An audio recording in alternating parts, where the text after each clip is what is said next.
जय हिंद, नमस्कार किसान साथियों। मैं लक्ष्मण आज एक छोटा सा प्रयास कर रहा हूं कि गाजर की खेती कैसे आप रोगमुक्त उगाएं और जितना आपने पिछला साल उत्पादन लिया था उससे ज़्यादा उत्पादन कैसे लें। बहुत सारी पॉइंट को मैं अपना नोट करके लाया हूं जो आपके सामने रख रहा हूं। एक बार आप मेरे मेथड को थोड़े से जगह में भी ट्राई करके देख लेंगे, शायद खेती से आपकी नज़रिया बदल जाए। तो चलिए शुरुआत करता हूँ। आज जो गाजर के वीडियो का कंटेंट टॉपिक होगा वो जो मैं नोट करके लाया हूँ कि समय कब लगाएं, वैरायटी कौन सा चुने, घर में खाने के लिए कौन सा। बेटा गाजर का एक पैकेट होगा, कलश कर लेते हैं ना, ये वैरायटी कौन सा लगाएं, बेसल डोज क्या क्या दें ताकि ये जो कंद वर्गीय फसल है, बैठने वाली फसल है, इसकी कंद को हम कैसे बेहतर कर सकें, कितनी समय लगेगी, खेत की तैयारी कैसे करें, रोग बीमारी जैसे पाउडरी मिल्ड्यू आएगा, ब्लाइट आएगा, पत्तों में पीलापन आ जाता है, निमाटोड आएगा, और वो किन्हीं किन्हीं के खेत में अगर एक्सट्रीम कंडीशन हो तो आपका रूट मैगॉट भी आ सकता है। तो उन सबों को हम पहले से कैसे तैयारी करें और बेहतर ढंग से इनसे कैसे निपटें। सिंचाई, जैसे मैंने इससे पहले बीन्स की खेती के बारे में बताया था, तो सिंचाई के बारे में कई एक लोगों ने कमेंट किया था, तो आज सिंचाई पर भी बात करूंगा। मैं चाहता हूं कि देखिए, चीज़ों को आप खेती करते हैं लेकिन थोड़ा सा आपकी रणनीतियों को बदल दें। नए लोगों के लिए हो सकता है थोड़ा सा ये लगे। इसमें मैं मात्र 3 स्प्रे की बात करूंगा, बहुत स्प्रे लेने की ज़रूरत नहीं है। और जो लोग घर में खाने के लिए लगाएंगे, एक भी केमिकल फंगीसाइड देने की ज़रूरत नहीं है। ये रफ़ एंड टफ फसल है। आपका जो है कंद को हम कैसे किन स्प्रे लेकर के मोटा करिए, सब ये करेंगे। और खरपतवार के लिए क्या रणनीति अपनाएं, उत्पादन आपका मैक्सिमम कितना से कितना तक मिल सकेगा। तो किसान साथियों, अगर हम समय की बात करें तो आज मैं 10 अक्टूबर को 10 अक्टूबर 2025 को वीडियो रिकॉर्ड कर रहा हूं। आप 15 अक्टूबर से 25 अक्टूबर या लास्ट अक्टूबर, मैंने 15 से 30 अक्टूबर के बीच में रोपाई करें।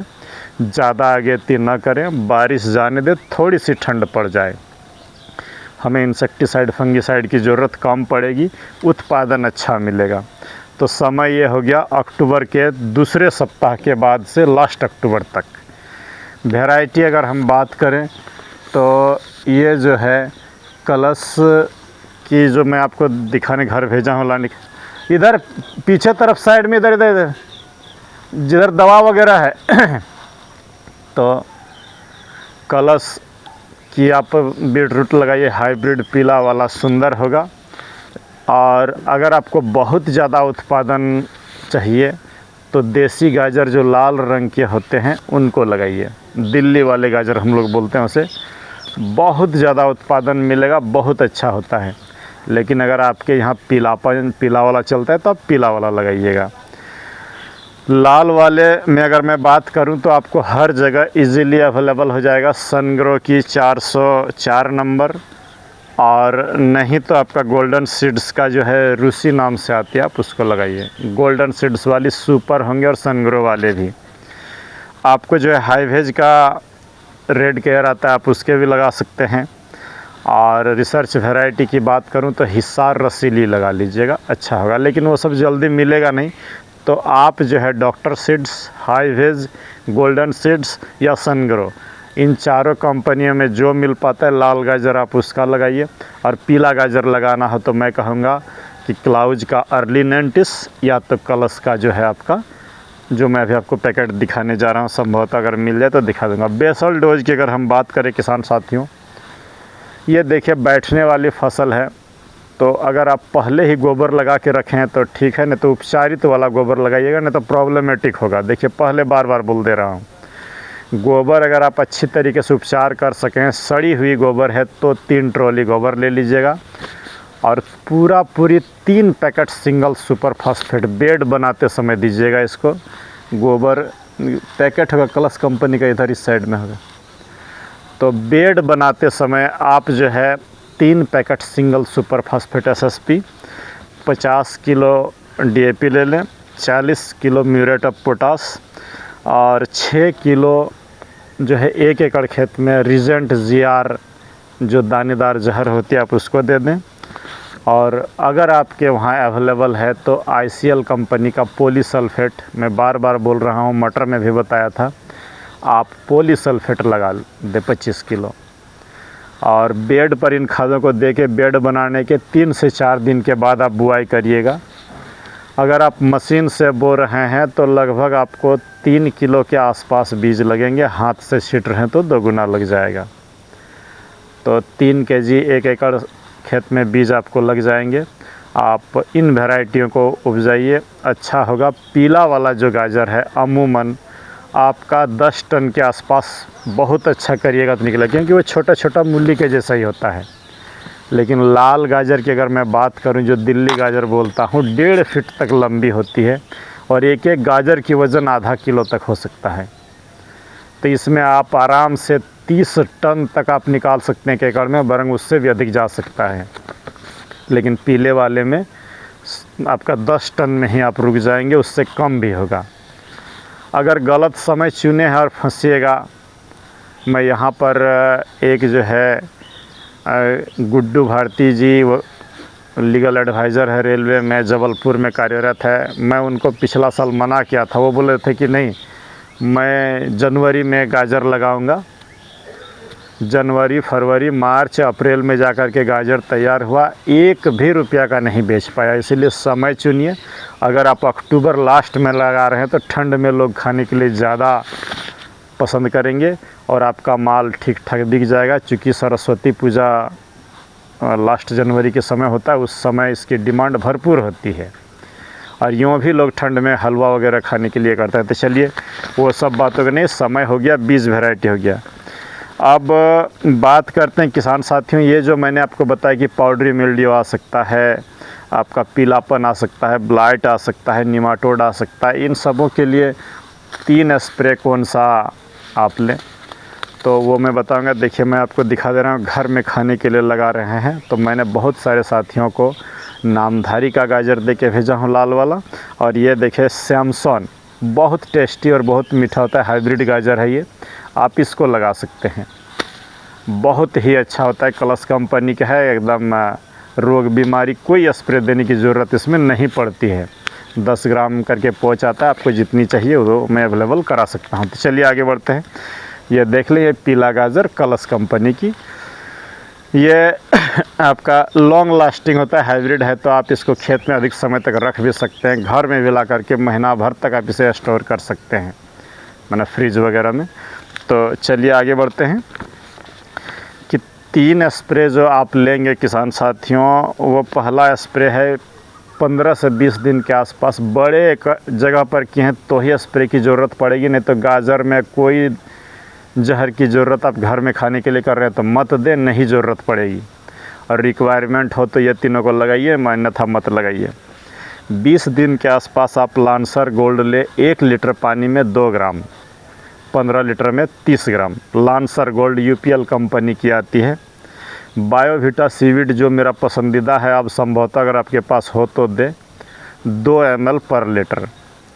और ब्लू कॉपर फंगीसाइड 2 ग्राम प्रति लीटर। एस्टेप्टोसाइक्लिन जो आपकी जहर माने एंटीबायोटिक की पुड़िया होती है, उसको 30 लीटर पानी में 1 पुड़िया, 15 लीटर में आधा पुड़िया देंगे, 30 लीटर में 1 पुड़िया। और रेडोमिल गोल्ड जो है आपका 2 ml। एक बार सुन ले, 1 2 3 4 5 सामान का मिला करके कम्बिनेशन बनाएं। Lancer gold 2 gram, blue Biovita 2 ml, blue copper 2 gram, Ridomil gold 2 gram, लगभग सभी कुछ 2-2 ग्राम पर लीटर। और सिर्फ एस्टेप्टोसाइक्लिन तो जो है 0.25 ग्राम।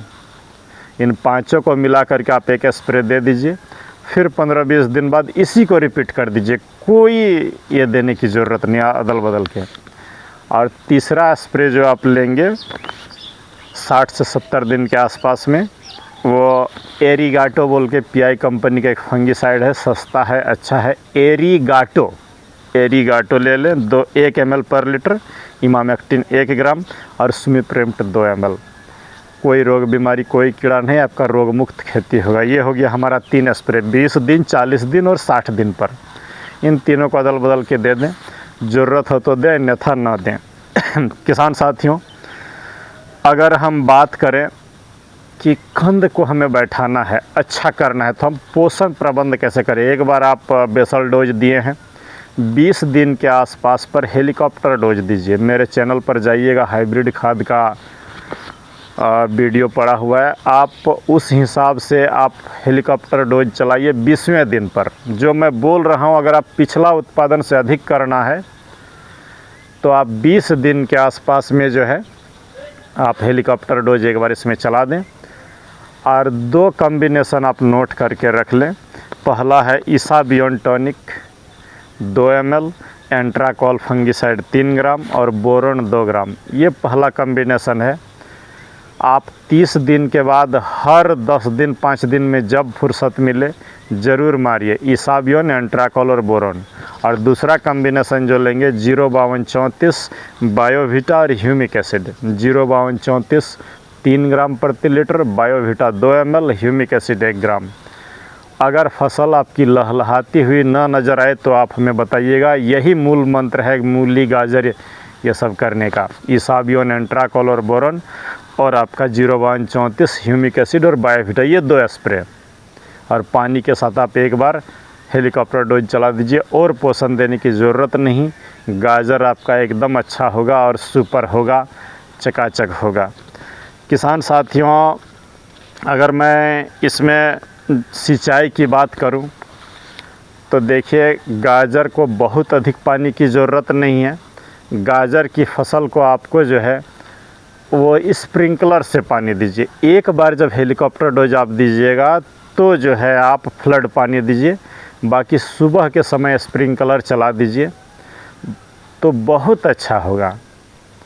बाढ़ वाले पानी से ज़्यादा अच्छा स्प्रिंकलर वाला पानी से होगा आपका। एक बार मैं बोल रहा हूँ हेलीकॉप्टर डोज के समय बाढ़ वाला पानी दीजिए, बाकी समय आप स्प्रिंकलर से दीजिए। इसमें जो मैं मुख्य बातें बताने के लिए आपका छूट गया था, अगर बलुई दोमट मिट्टी है, लाल मिट्टी है तो सुपर होगा, बस यही जान ले। लेकिन चिकनी मिट्टी में कम होगा, क्योंकि ये बैठने वाली फसल है, इसको नीचे मिट्टी हल्की चाहिए। अगर हम मिट्टी हल्की रहें, अच्छा तरीके से पोषण प्रबंध कर दें, 16 पोषक तत्वों का हम मैनेजमेंट अच्छा ढंग से कर लें तो ये कंद बैठेगा और सुपर बैठेगा। तो आज का वीडियो गाजर पर इतना ही। एक बार आप मेरे फार्मूला को किसी भी फसल में ट्राई करके देख लें, ज़रूर रिज़ल्ट मिलेगा, क्योंकि जो मैं करता हूँ वही आपको बताता हूँ। एक बात यहाँ पर बता दूं कि आप धीरे धीरे कई किसान साथियों का कमेंट आ रहा है कि सर रिज़ल्ट अच्छा मिला, इस वर्ष 2 पैसा कमा लिए। तो चलिए, अब बारी आपकी है। अगर आप नहीं सक रहे हैं तो ज़रूर अपनी रणनीतियों में बदलाव करिएगा। बस यही कह के आज की वीडियो को रख रहा हूँ। वीडियो बनाने का मकसद आपको जागरूक करना था। सुझाव सादर आमंत्रित हैं कि कौन से बीज आपके लिए अच्छा था, क्या कमियाँ आप में रह गई थी वो भी बताइएगा। मैं आपके फीडबैक से सीखता हूं कि नहीं, कहां पर किसानों को दिक्कत हो रही है। तो चलिए, मिलते हैं किसी दूसरे वीडियो पर। जय हिंद, नमस्कार।